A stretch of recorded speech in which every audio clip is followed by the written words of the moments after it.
I've been meaning to do this video for a while. A year or two ago, in the middle of winter actually, my gear selector here started sticking and it was difficult to get it out of park and into anything else.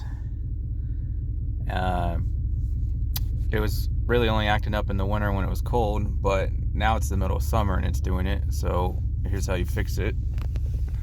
So see, stepping on the brake, it won't come out. So you pop this little cover off here,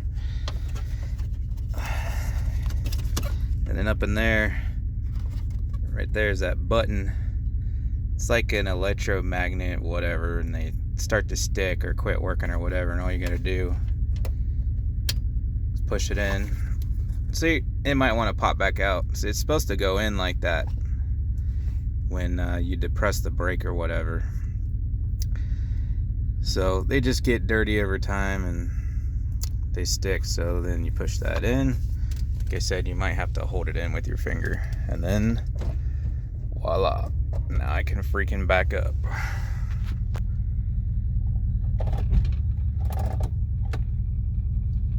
So that's how you fix it. Should be the same for Durango, the Ram vans, the Ram trucks, all that good crap. Just pop that little cover off and push your button in. You might have to hold it down at the same time and move this with the other hand, but that's all you gotta do.